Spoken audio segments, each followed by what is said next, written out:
Theory and Practice in Educational Leadership and Management, Group 5, consisting of Sherry-Ann Mon, Kerwin Noel, and Tricia Phillip, presents a comparative analysis of the educational policies for Grenada and Trinidad as it pertains to special needs education.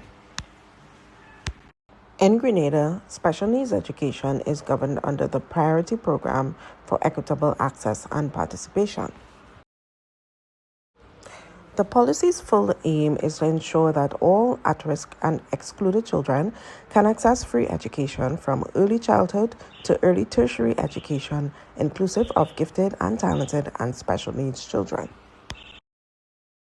Within the special needs education policy in Grenada, there are some key strategic areas. This includes inclusion, as they are ensuring that their education facilitates every single child from different needs, from different abilities and different backgrounds. They also want to ensure that there's long-term impact, ensuring that these children receive quality education and they see fewer dropouts. Infrastructural implementation is also important and critical, ensuring that there is access like ramps and adequate and ample sized bathrooms for wheelchair access. Early intervention is another key area. They wish to ensure that the appropriate assessment tools are there. They diagnose the children from an early age and that they can adequately create a plan of action. Another area is an anti-bullying policy, which would allow these children to be treated with respect, and that children as well as teachers can create a culture around them and an environment that prevents them from being victims of bullying. Another very critical point is training and development for teachers to ensure that they're adequately skilled to carry out the IEPs and the differentiation method and every single teaching method, even in being able to implement classroom management strategies. Trinidad and Tobago's special needs program is addressed under the Inclusive Education Policy. Policy serves to provide education adaptive to varying abilities, founded upon the belief that every child has the right to education and has the ability to learn. It serves all children regardless of physical, intellectual, social, emotional state and conditions. Within the inclusive education policy in Trinidad, there are some key strategic points by which they wish to focus on. One of them is continuous professional development. They're understanding that as this environment may change and be dynamic, they want to be able to develop their staff with the appropriate resources and information and skill that is needed to treat with the special needs group. Also collaborative partnerships, understanding that there's benefit to collaborating with various stakeholders within the education sector. There's also going to be positive discrimination, and this is an understanding that equal isn't always fair. So making provisions where there's a provision for the special needs and ensuring that they get what they need. And sometimes that may be a bit more attention, sometimes that might be a bit more of something, but that is what is equitable in that situation. There's also going to be special needs schools, ensuring that the special needs children have their own dedicated space to learn. Equitable resourcing, ensuring that there is resources and manipulatives and tools within the classroom that is beneficial to the special needs group of children as well, ensuring that that is provided for. In the past, Grenada focused primarily on integration rather than inclusion. So they had a pull-out program in some schools, a pilot program in some schools, where they would pull out the special students and they would send itinerant teachers in to assist. Right? And then the SPEED document was implemented. That's from 2006 to 2015. And this document focused on the procedures and how we deal with these our special students. Currently, in Grenada, we are focusing now on inclusion. Right? In 2002, there was a special needs task force that was mandated by the Ministry of Education to generate a policy for directly to special ed. All right, and then in 2014, the SEN conference, the special education needs conference was held, and they had 4 things that they mandated to do. First was to promote a special needs policy, which was already in progress in the drafting stage. Provision of tools adequate and efficient, so at least you can deliver quality education to these our special students. And then upgrade the already existing facilities that we have to cater to our special students.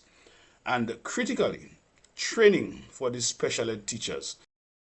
Historical context of Trinidad and Tobago is that Trinidad and Tobago in the past focused primarily on students with disabilities and not so-called special children. So they focused a lot on the disabilities, the children with the disabilities, right? Most of the special needs centers were privately owned. In fact, only 12 of these centers was owned by the government.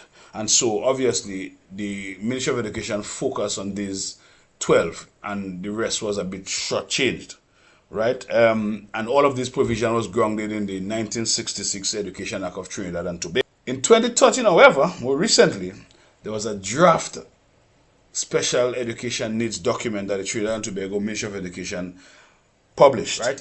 It was well organized. It catered to all school-age students with special needs. So it doesn't matter if you're in the private school, the public school, if you're in a special center, if you're in the hospital, anywhere you are, this policy catered to you. This policy focuses on inclusiveness, of course, assessment, which is critically for early detection, and support. Trinidad also looked to tailor the curriculum to cater to these students. Strengths of Grenada's Education Sector Plan 2023 to 2030 include formal inclusion, which explicitly prioritizes and incorporates inclusivity and equity goals for children with special needs in funded programs and activities, integrating it into the broader education roadmap. Grenada's Education Act, through consultation with parents and professionals, include provisions for identifying special educational needs and determining appropriate programs with an emphasis on equity and gender equality for vulnerable learners.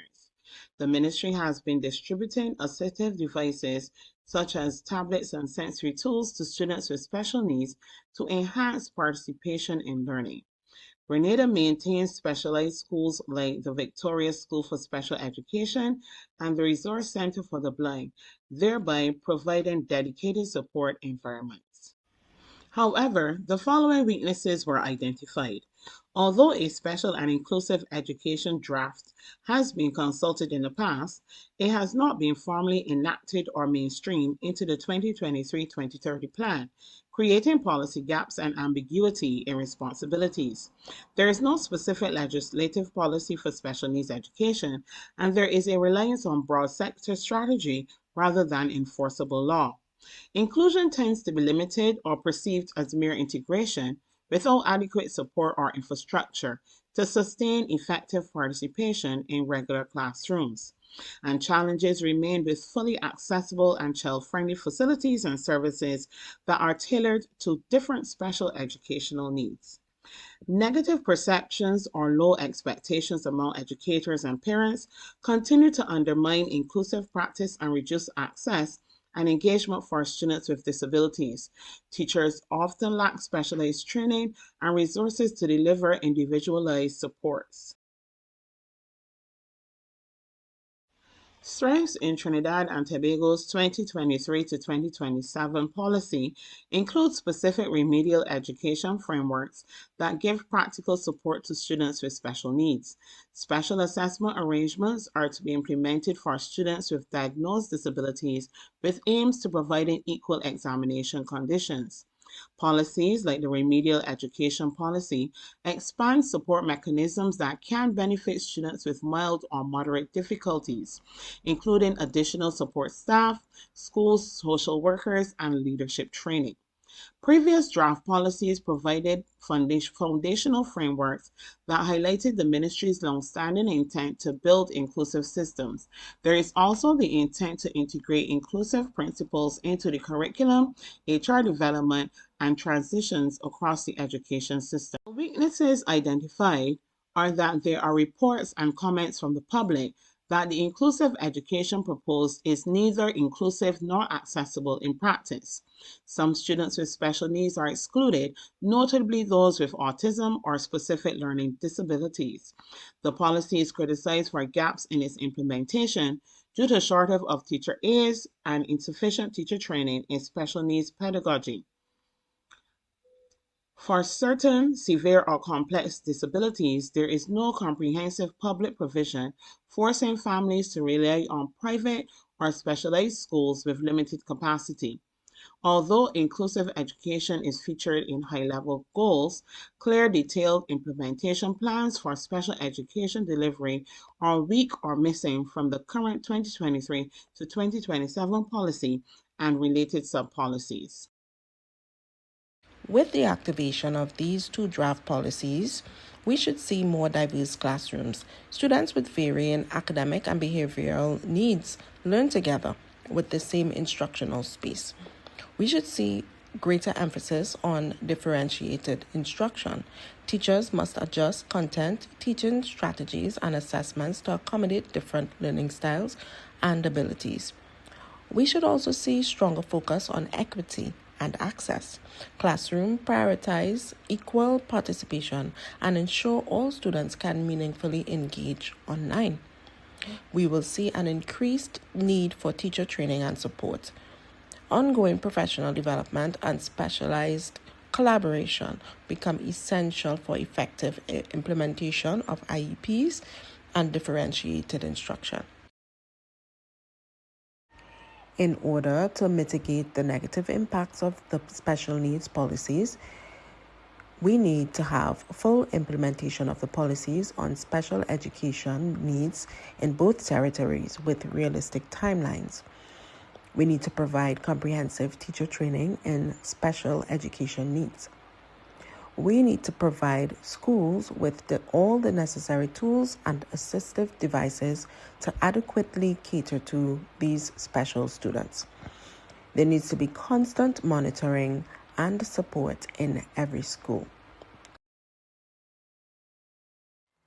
Here are the proposed next action steps. For Grenada, finalize and implement a special education policy with clear roles, resources, and compliance mechanisms. Invest in certification and specialized training with a focus on inclusive practices and individualized supports for mainstream and special needs teachers. Align with the private sector to secure funding for infrastructure and to ensure sufficient resources such as ramps, sensory support spaces, and assistive devices are available for learners with disabilities nationwide. Execute public campaigns and parent education to build a culture that values diversity and supports full participation for students with disabilities. For Trinidad and Tobago, make the draft special education policy official and integrate it within the education policy framework. Strengthen partnerships with civil society and disability advocacy groups to ensure policies reflect the current needs of students. Scale the number and consistent placement of teacher aides, therapists, counselors, and trained support personnel in mainstream school. Ensure that policy implementation aligns with constitutional rights and international legal obligations, such as the United Nations Convention on the Rights of Persons with Disabilities. Thank you.